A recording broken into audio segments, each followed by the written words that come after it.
This is Your Anxiety Toolkit, episode number 133.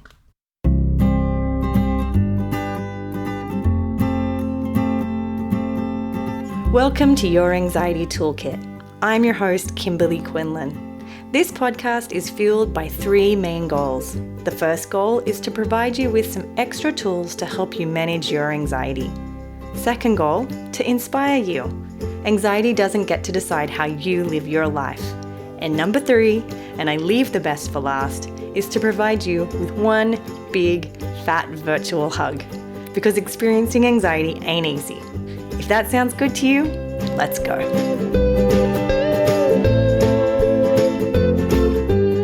Welcome back, everybody. I'm so grateful to have you here with me again on this beautiful, beautiful day.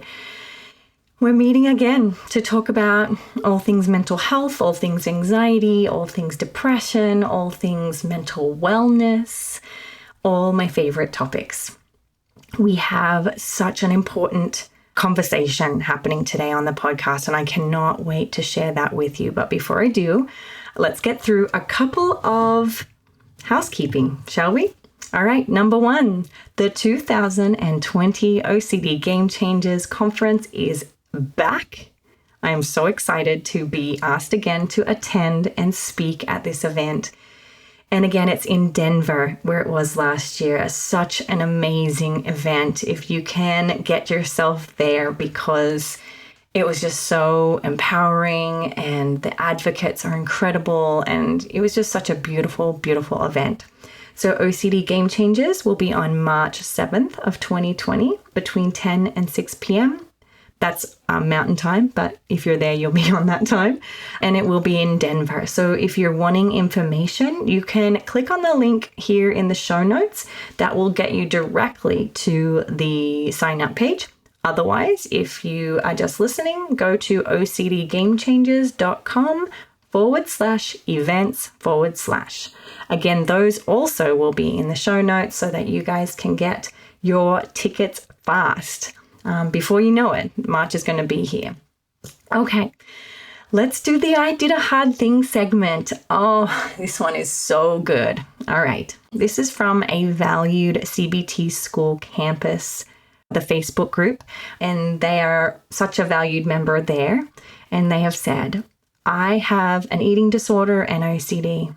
I've gone 6 days without checking serving sizes, nutrition labels, weighing myself and measuring my body.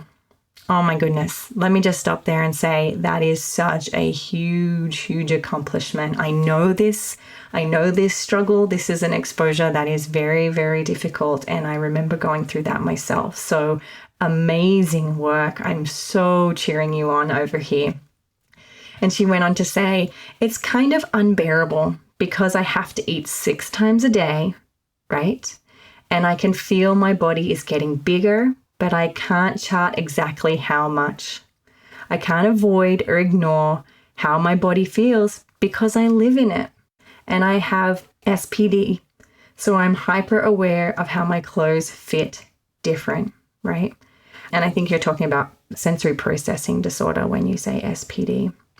All of this combined is about the most overwhelmed I can get, but I'm still mostly sticking to my plan. Oh my goodness, this is so amazing. What an amazing thing they're doing. So many hard things and back to back, it sounds like. So thank you so much for sharing that amazing, amazing contribution. We are cheering you on. All right, let's get to the episode.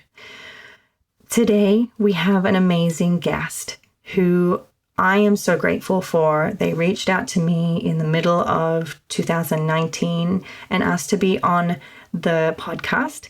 With me not knowing who this person was and me not knowing the topic, actually never having heard the topic. And you know what?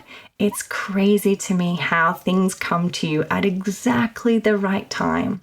This book that Dr. Margaret Robinson Rutherford has written, which is called Perfectly Hidden Depression, is I think it's just going to resonate with you guys so much. It resonated with me so much. I saw myself in this book so much. I saw myself in these concepts and topics so much. And to be honest, I see so many of my clients and you guys in these topics as well. So I really think that this is something that you are all going to benefit from, talking about this concept of perfectly hidden depression. So number one, thank you to Dr. Margaret Robinson Rutherford for coming on. It was such a powerful and eye-opening conversation, and one that I really wanted to share with you all. So I will not keep going on. I will let you get straight to the good stuff. I hope you enjoy it, and I'll see you guys next week. Well, welcome everybody. This is going to be a very fun episode because we have here with us Dr. Margaret Robinson Rutherford, who is bringing to us a topic that I had never heard of in my clinical work or my research, and I think this is going to resonate with so many of you. Welcome, Margaret. Thank you. I'm delighted to be here as well. I told you, as we were talking right before, that I've listened to a couple of your podcasts, and I love your approach, and I'm so honored to be here. Thank you. I think that this is going to blow some people's minds. So I was so blessed for you and your team to reach out to me and send me your book, Perfectly Hidden Depression. And it's called How to Break Free from the Perfectionism That Masks Your Depression. And it's funny because I was just having this conversation with a friend where we were tossing up how sometimes it doesn't look like depression, but what is it? So I would love to hear from you, what is perfectly hidden depression? Okay. The topic of perfectly hidden depression found me, Kimberly. I did not ever have plans to write a book. I have been a therapist for over 25 years. I love what I do. It's an honor to be involved in people's lives like that. But I had started blogging back in 2012. My son had graduated from high school and he was gone. And so I just began writing about empty nest. And then I thought, no, I want to write about mental health. So I started drmargaretrutherford.com, which is my website. And in April of 2014, I was sitting in my sunroom just thinking, well, what do I want to write about today? And I started thinking about some people that I'd seen over the years that walked in and didn't seem depressed at all. They were very successful, engaged, productive, connected kind of people. And yet what I began noticing about them was that when they were describing certain painful events in their lives, or even what I would call trauma, they wouldn't, but I would call trauma, they had very little emotional expression about it. In fact, when I delved a little more deeply into it, I realized that they didn't really have the capacity or seeming capacity to express pain of any kind.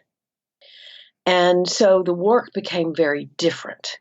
And the work involved not trying to get them to engage outwardly. They had that down pat, but was to engage inwardly. And so I started thinking about these people, and I just came up with the phrase, perfectly hidden depression. Because as my work continued with them, they did begin to talk about loneliness, despair, emptiness, suicidality, shame, incredible self-loathing, that they were trying to take care of either through addictions or eating disorders or other kinds of things that were more diagnosable. But they really were surprised when I started throwing the depression word around. But anyway, so I wrote this post. And at the time, I was lucky, if 50 shares of my post were, here I am in Arkansas.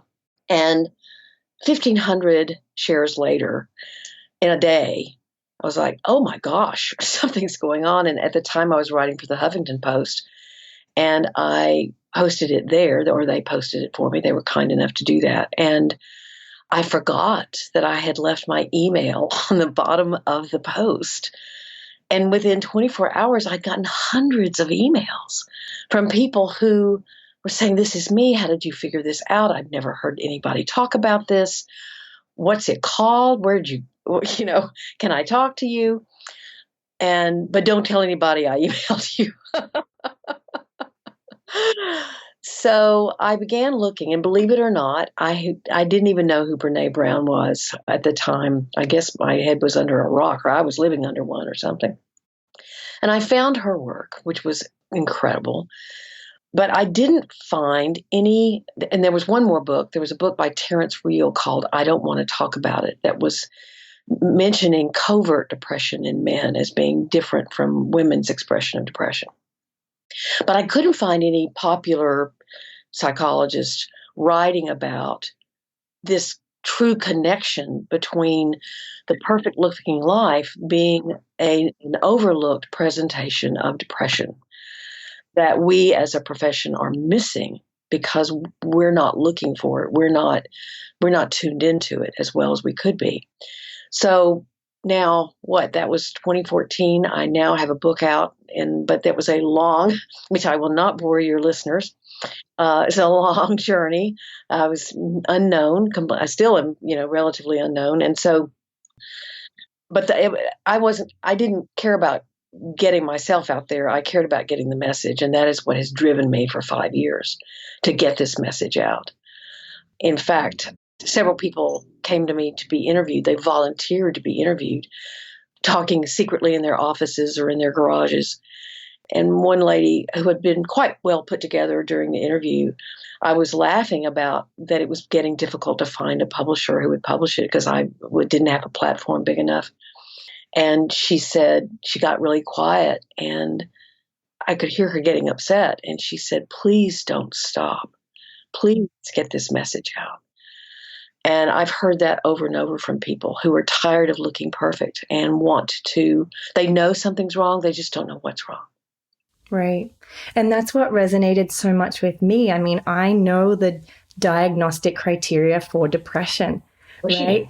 And then there's this other way that it looks. And as you've explained, and I'd love for you to kind of put, the 10 characteristics, share some of those with us, is we do overlook the person who is functioning and appears to be doing really well, but is actually struggling deep down. Yes. And, a lot of people have said, is this the same thing as high functioning depression or smiling depression? And I do think there's a subgroup who sort of know what they're doing. They know they're depressed. They may have even been diagnosed with depression, but they put a smile on their face every day and they go out there. But I am talking to those people, but there's another entirely different group that has done this for so long that actually all that underground activity, all that rigid compartmentalization, all that shaming has stayed very unconscious. And it is about, as Freud would have said to us years ago, it is about bringing into the conscious what has been unconscious. So that is difficult work as for the person, and it can be trying but challenging for the therapist as well. Can you share with us some of the characteristics, just so that the listeners, of course, they can go and read your book, which in detail will explain them, but can you sort of explain what it really would look like from the characteristics? Yes. I called it perfectly hidden depression. As I said, the term just sort of came to me. And I literally sat down and thought, okay, these people that I put them down on paper and I noted some of their characteristics and I thought, do these hang together? I term it a syndrome. It is not a diagnosis. A syndrome is like a codependence is probably the most well-known syndrome. It is a group of beliefs or behaviors that tend to be found together, right? And nobody called what codependent people were doing codependence until a group of them got together and said, oh, do you do that? I do that. Do you feel that way? I feel that way. And so codependence was born. Perfectly hidden depression, like I said, is a term that I created to talk about this syndrome. And the characteristics or the common traits of it are perfectionism, but perfectionism that's not just striving for excellence. It's fueled by this critical, constant inner voice of shame. You can never be enough, do enough, make enough, create enough, be enough. And you aren't. So you have this voice inside of you that's always just telling you how bad a person you are. The second is a true sense of over responsibility, where You've got your hand up in the air all the time. You have to take a lot of responsibility. You're also very, very task oriented, and actually you get your sense of competence and achievement through tasks. You discount any kind of early trauma or experience. You will say, my life was fine. That's not a big deal. If a therapist says something like, well, that's trauma, you go, that's not trauma. I'll tell you what real trauma is. So there's a discounting or even denial of that. I had a guy one time who said he was laughing, quote unquote, as he told me how his mother used to throw rocks at him. And I looked at him and said, do you know that's not normal? That that's a traumatic experience for a child? And he just stopped in his tracks and said, I've never even thought about it like this, just what it was. So also these people have distinct trouble expressing emotional pain. Interestingly, there's some researchers in Canada, Gordon Flett and Paul Hewitt, who've done wonderful research, and they led me to the idea that basically perfectionists know how to identify emotions. They can tell you, oh, yes, I feel sad. That makes me sad. They cannot express it. They have trouble being in the emotion. Some of the others are a lot of worry and a need to feel in control. Being a great friend, being a very sincerely great friend, caring a lot about other people, but nobody knows you too well. You don't really let anybody into what's going on with you. Probably a lot of therapists are like this. Believing very strongly in counting your blessings, but it is what John Kabat-Zinn calls rigid positivity, that you have to stay very positive. You don't even allow yourself to think about the underbelly of things or the things that are underneath that may be painful. Another one is a co-occurrence of an actual diagnostic problem, such as obsessive compulsive traits, generalized anxiety, even some bipolar 2, addictions, eating disorders, anything having to do with loss of control or control. But I do talk about in the book because there are distinctions. And then the last one is that you are usually, because we really support these kinds of behaviors in the workplace and volunteering, is that you're usually very successful, but you don't have a lot of emotional success. I memean, you might look like you have a great relationship, but that relationship is either based on both of you needing to look perfect or you being an over functioner or very over responsible in the relationship. Or even narcissists love these kinds of people. So anyway, you usually are, there's some dysfunction in your relationship. Right. This was so interesting to me because you talked about the inner and outer levels of relationships, right? Yeah. And how a big piece of this is, like you said, letting people in to your inner world of what's really going on for you. What did that look like for the people you were treating and the people you were talking to? That's a great question. A lot of people have asked me, do I have this? Do I struggle with this? And certainly perfectionism has been something that I've struggled with all my life. And I've been divorced twice, and I was moving back to Arkansas to a small town. And I remember telling my therapist that I would never tell anyone that I'd been divorced twice because I was afraid of judgment. Sure enough, I moved here and I had a patient sitting in front of me, and she said, well, I'm getting a divorce and it's the second one, but you would not know what that would be like. And I looked at her and said, you're joining a club that I've been a member of for a long time.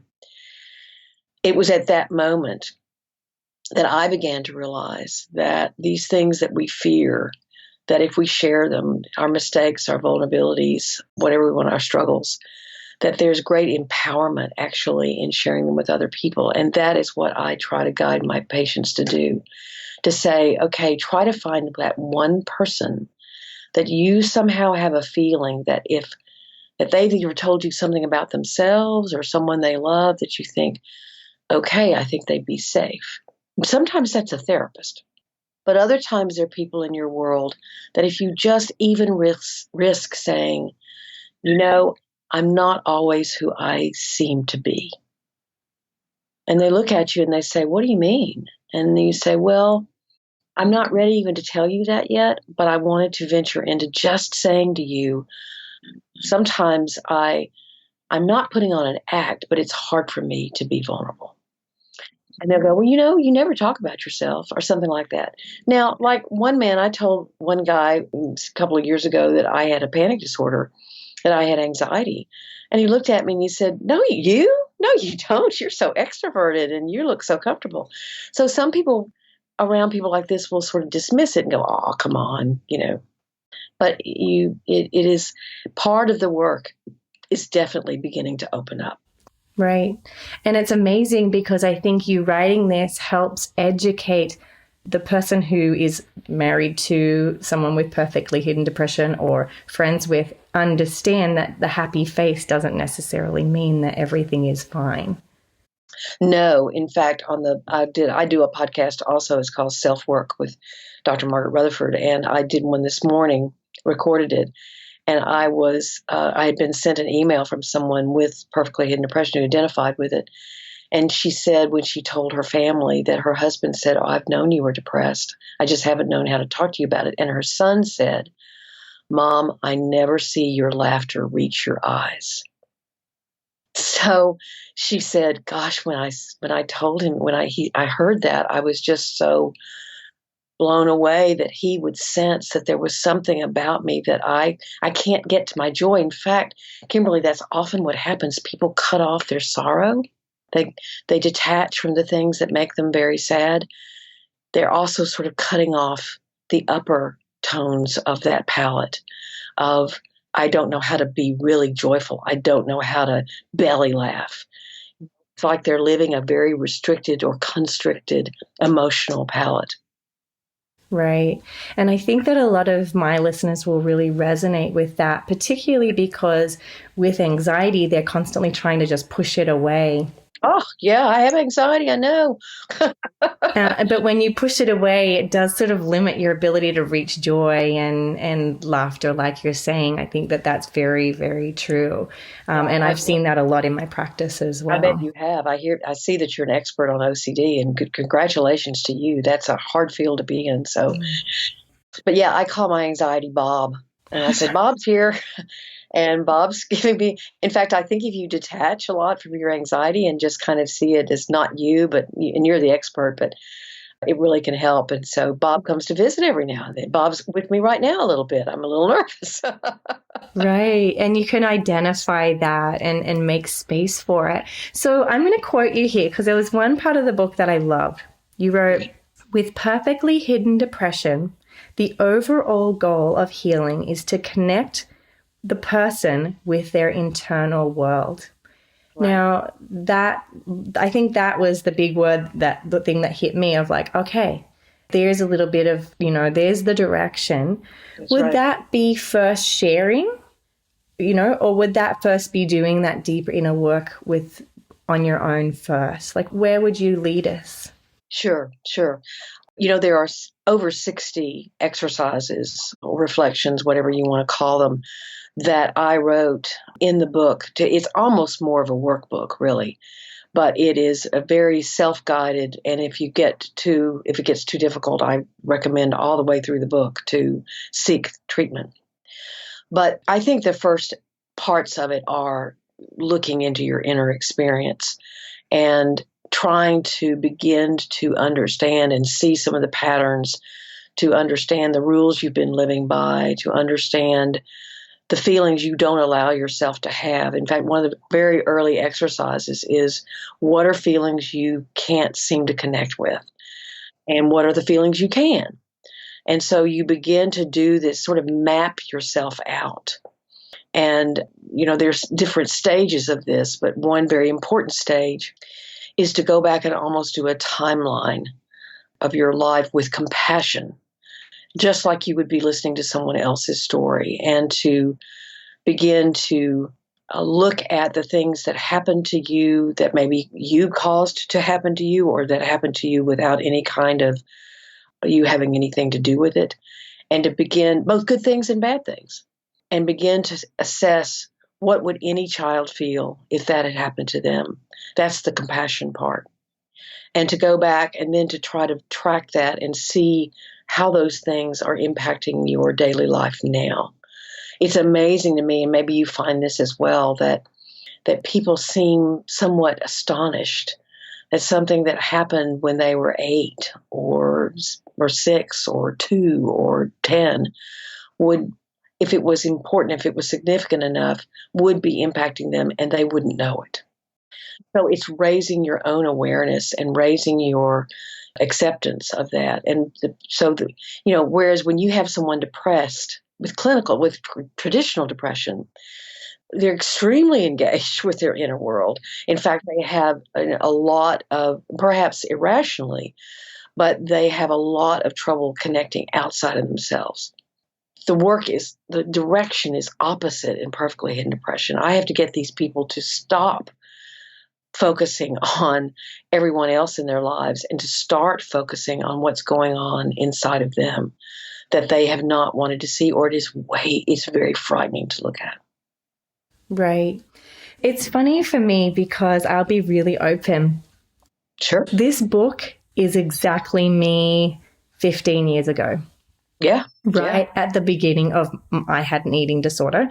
This is why this book blew me away. This was perfectly me. And I will never forget talking through, I had this excessive, like almost compulsive work ethic.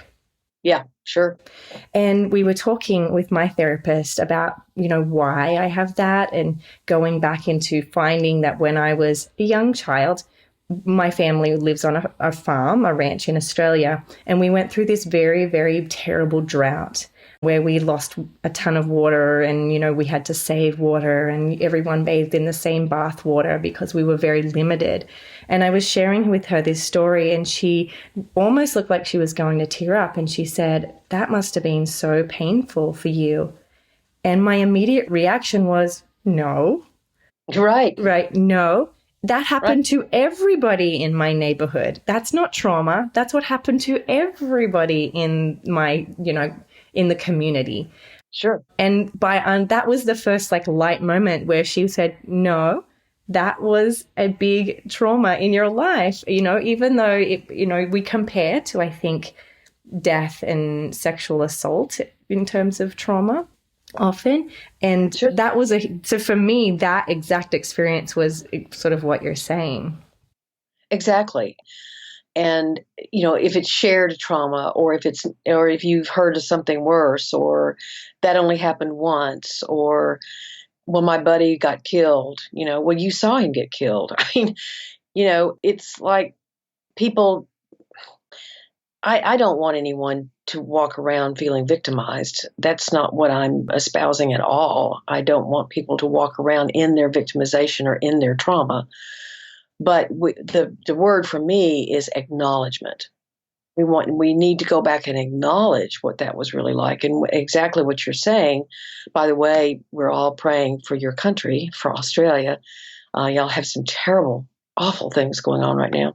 So, but even though that trauma was shared, it was a fairly sudden, strong interruption, significant interruption in what was the norm. And there was deprivation involved. There was fear involved. There was the unknown involved. I'm sure the adults were scared out of their minds how many of their livelihood was going to leave. And so, that's trauma. Yeah, it blew me away. Again, I really respect you for the work that you're doing here in bringing these ideas, obviously people's experiences into this book. Can you share with me, you've got in the book the 5 C's of the healing process. Now, I know, again, everyone will need to read the book to really get a really great grasp on that, and the exercises are amazing. But would you share the 5 C's of the healing process? I have to tell you a funny story, okay? When I wrote the book, I wasn't thinking about treatment. I was thinking about, I want to describe this. And the publishing company that ended publishing it said, we won't publish it unless you develop a treatment strategy, and you have 2 weeks. And I said, oh my gosh, Bob was talking to me for sure. I bet he was. And so I gulped and I thought, all right. And this was like November of 2017. So I had 2 weeks. And I thought about, okay, what do I do with every patient that I see. I don't have to develop a new strategy. I have to maybe think about it in a way that I have done it. It will be what comes out of my brain and my heart and my mind. But, I'm not going to reinvent the wheel. And so I thought, okay, the first thing is consciousness. You have to call a problem. And a lot of perfectionists don't call being a perfectionist a problem. In fact, it's their best friend. If you've had anorexia, your anorexia can feel like your best friend too. The second step was fighting the commitment, finding a way to stay committed to the process. And there are a lot of hurdles for that with this particular problem because, again, no one's looking at you and saying, what's wrong? You don't see yourself. What's going on? In fact, you just got a promotion or you're getting kudos for doing something incredibly well. So, there's a lot, and there's pushback. There are all kinds of things. A lot of times people will start out with something way too hard that are perfectionists. The third one is more based on cognitive behavioral kinds of work, where we're looking at the rules that you are following that don't fit your life anymore, but you are making them important to you because it doesn't feel safe to not follow them. And so we begin to look at how you dismantle the ones that aren't working for you anymore and that are getting in the way of true self-awareness and fulfillment, and the ones that are working for you, and why are they working for you, and why do you want to hold on to them because they are really good. The fourth one is something I've already mentioned, which is connection, where you go back and so the third one, is confrontation. So consciousness, commitment, confrontation of the rules, connection with these emotions that you have rigidly, and at this point sometimes even unconsciously, begun to you have compartmentalized, you have pushed away, you have dissociated almost, if you want to use that term, from them. I'll never forget a lady, she was a gift. She was such a gift because she was brilliant, and she came in because she'd read about perfectly hidden depression and she wanted help with it. And her work really coincided with me writing the book. And I was writing this chapter when she finally discovered that she was angry about some sexual abuse that had happened to her in college. And she said, am I ever not going to be angry? And I said, you don't have any skills. You don't know what to do with anger. And so we worked on it, and she got more comfortable with it, and she talked with her husband about it. And she said, it scares me, but I want to feel this anger for the first time in my life. So there's that kind of connection. But it could be with any feeling. So it could be joy. And then the last one that I also firmly believe as a therapist is in change. I think you get hope from insight and understanding why you are who you are. No, I'm sorry, I say that backwards.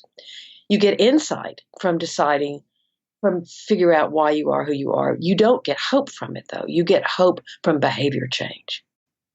When you see yourself, when you realize you're hungry or you're tired, and instead of making yourself do one more thing on that list, you say, I want to listen to a piece of music and just relax for a second. Or when you are about to raise your hand to take on the third role in your community of the head of the cancer drive, and you say, this year I'm going to take a back seat.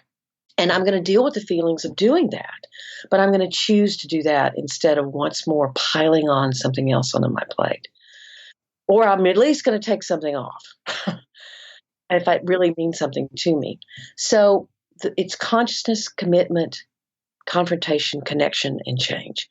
And again, all along in the book, I try to take you along and hold your hand and hold my hand all at the same time and walk you through exactly how to do that. Right. Do you find that they happen in that order, or do people go forward and then go backwards and then loop? Yes. What I is have it? a chart in the book that's more like the spokes of a bicycle. And if you think of the 5 stages being on the rim of the bicycle or on the wheel, and then there's spokes, just think as you begin to question a rule you're following, then all of a sudden here comes this feeling, or here comes this commitment problem. Well, I can't change that. I can't stop working for 12 hours a day. I have this rule that I must work 12 hours a day because we're in Walmart country here. So, I work for Walmart. I can't possibly leave at 6. Well, let's look at that rule. well, here comes, well, this is a stupid idea. So they're all interconnected. Again, nobody's asked me that question. That's a wonderful question because yes, they're. It's kind of like a Jenga game or my age pickup sticks. You have to realize what piece, when you draw out a piece, what else gets kind of shaky around you, and you have to be careful that, and do it in a very, not in an overly careful way, because sometimes you're going to be hit with some things that are new revelations and new feelings. But to me, I promise you, and I don't mean to be dramatic here, the last few people that I have helped with this, as I call it a syndrome, have looked at me and they've even said, I had an active plan to commit suicide, to die by suicide when I walked in your office. Or they've said, you may have said, this work may have saved my life. So, I don't know if your listeners are aware, but the suicide rates are going up exponentially in almost all age groups except 65 and older. And what the researchers are also showing is that perfectionism and suicidality do have a correlation. So, and all of us tragically know someone who died by suicide, and we think, but we just saw them last month and they look great, or they were thriving.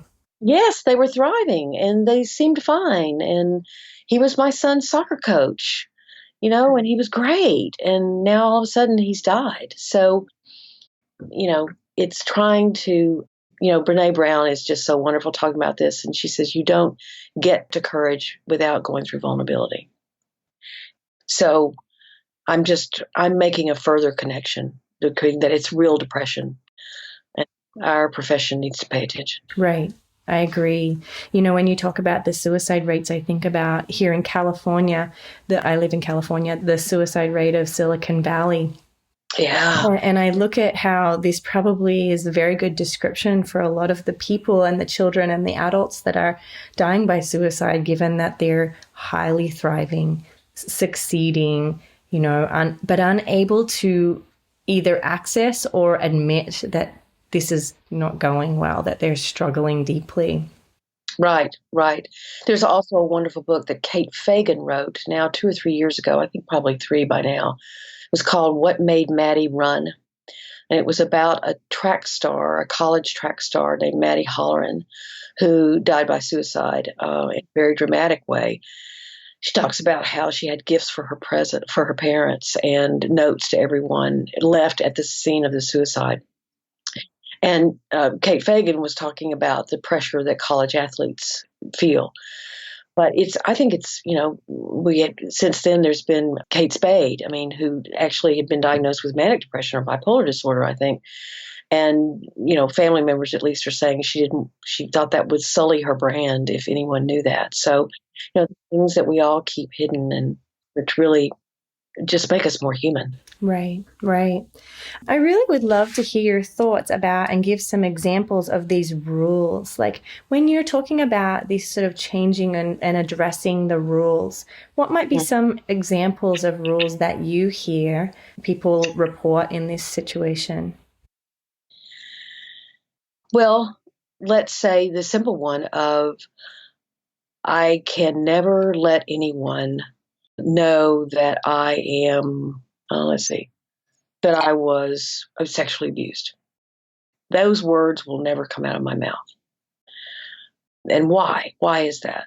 You have to ask yourself, or it can be, there are a lot of families, Kimberly, that actually have the rule of it's not okay to show your anger.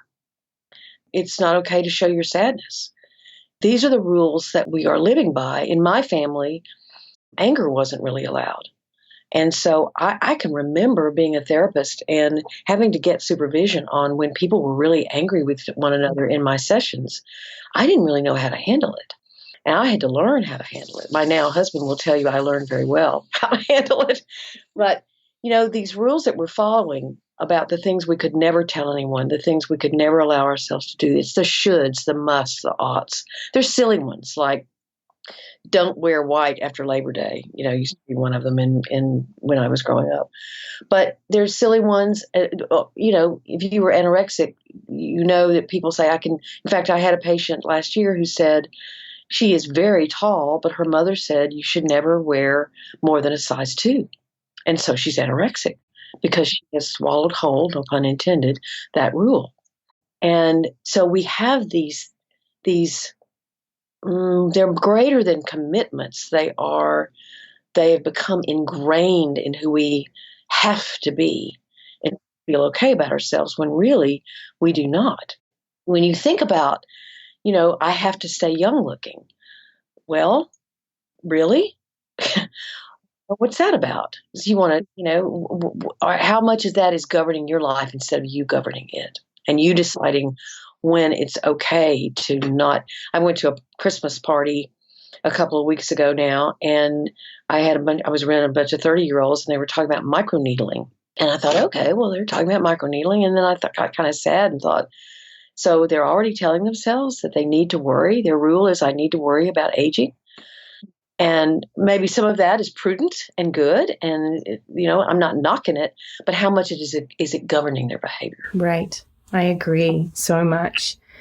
I think the one that I see the most in terms of the rules is if I'm not admired, if I'm not achieving to the level of being admired, I'm therefore unlovable, or, people won't invest in me because then they're having to achieve at that level. And the hard thing has been for me as a clinician is undoing those rules means they do have to be less admired. Yes. Yes. Or they have to, what they're interrupting is affirmation equals value. And so what I will have a patient like that do is do something really well, but they do it without anyone knowing it. Or I'll have them do something inferior intentionally. Yes. Yeah, that's what we do as well. That's exactly what we do. You begin to shake up this, I did something really kind for someone. Now, I will say, though, that people with perfectly hidden depression do tend to have a lot of humility. They don't necessarily want to stay too long in the spotlight. A little bit of the spotlight is great, but again, one of the rules is don't claim don't look narcissistic, don't look grandiose, you may have won the game, but don't flaunt it. Right. So it's not, you can even have your moment of joy and pride because the rules say you shouldn't even do that. So I do think that there are shades of subtlety here that are about, that's why it's so important for people to write down the rules that they know that they follow. Right. Do they have to get affirmed to feel value? Do they shy away from being affirmed? Because then the rule becomes, I can't look too grandiose. Or they call it grandiosity. What are the rules very specific to you as a person? And that's where the work is. Right. Right. I would love to see some research here on how this presents in different countries. That would be fascinating. I feel like some of, I'm an Australian, I'm a proud Australian, but a lot of these symptoms are actually a part of what has built Australia, right? To not, to be very hardworking, but you would never boast about it. You know what I mean? You have problems, but you don't share it with your family. You don't share it, or you don't put your, the saying laundry, something to do with the laundry. Yeah. Yeah. Right? So I'd be really curious, and maybe you even have some information about how this shows up in different countries.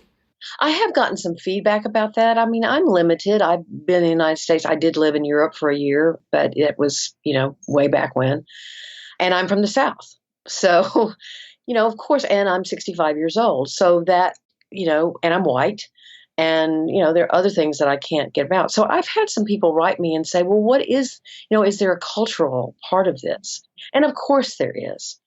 And so, Kimberly, it's been interesting to me because I'm not trying to in fact, I wrote a paragraph in the book. I don't know if you saw it or not, knowing that when I finished this book, that it would be imperfect, that there would be chapters that should have been written. And probably this is one of them. What does this look like in different cultures? For example, in some cultures, a family, I've written some about enmeshment before, and in some families in cultures, enmeshment is very normal. there's children don't gain a lot of independence until far into adulthood. Right. So people have written me and saying, but that's normal and so you know what? I realize these are ideas that are rooted in American culture, but I'm simply trying to put forth an idea to get people thinking and helps them to look at themselves more closely and more clearly. Whether we call it perfectly hidden depression, whether we call it, I don't care what we call it, as long as we call it something that's going on, it's not helping people feel better. It's tearing them down on the inside. Right, right. And when I compare to Australia, I actually feel like they would be equal in the presentation of this, if not more, because of that societal. Really? Yes. That's interesting. Suicide rates are very high in Australia. This presentation is very common in Australia as well. So I actually think, our culture might even be, really pushing this up. Wow, I didn't know that. I actually have plans to visit your country soon. Yeah, just not right now. Well, it's kind of like this, and I'm not even going to do that. They're having a lot of tragedy. So I want to learn from people. Email me at askdrmargaret@drmargaretrutherford.com and say, I agree with this part, but this part, what about this? And for the first time, this was so exciting to me, and I was so honored. A young man to me, walked in this week, successful person in our community and actually nationally, and walked in with a book in his hand and said, I need to learn from this. This is me. And, whether it's him to a T, I will learn from him. I will learn some other aspect of perfectly hidden depression that I'm clueless about right now. And so your comment is another one. I'm just adding to a trove of comments about, of course, we need to write more about this. I'm wanting to begin a conversation and to ignite a conversation about it. Right. And you have. I highlight books when I read them. And I was just like, when you're like highlighting and then you look at the page and the whole page was highlighted. So there's, I was like, I'm highlighting everything because it was so like, yes, I just was saying, yes, this is this person. And I was just like pulling all these stories together. I think you did an amazing job of not only revealing this, but explaining it and giving some hope to this, difficult, syndrome or experience. Absolutely. Thank you. You're so very welcome. It has been, writing the book nearly killed me, actually. I think I was talking to my primary care physician and he was laughing. He goes, I think I've treated every system of yours, your stomach, your heart, your everything. Everything has gone awry because of the stress of writing this. But I've learned a lot and I continue to learn a lot and I want to continue to learn a lot. This is not the be-all, end-all. I just wanted, as I said a few minutes ago, to ignite a conversation and an awareness that depression doesn't always look the same, and we've got to wake up to that. Absolutely. I'm so grateful for your work here. How can people hear about you, get in contact with you? Tell me everything. It's drmargaretrutherford.com is my website. My podcast is the Self-Work Podcast with Dr. Margaret Rutherford. That's SELFWORK. I am, I've told you my email, askdrmargaret@drmargaretrutherford.com. I'm on Instagram, Pinterest, and my Facebook is drmargaretrutherford.com. I also have a closed group at facebook.com/groups/selfwork. So that's facebook.com/groups/selfwork. And we have people from all over the world in that group. It is really a vibrant and wonderful group to have. So I'd love to have any of your listeners there as well. Oh, I think they would love that. Thank you so much. Thank you. Please note that this podcast or any other resources from cbtschool.com should not replace professional mental health care. If you feel you would benefit, please reach out to a provider in your area. Have a wonderful day and thank you for supporting cbtschool.com.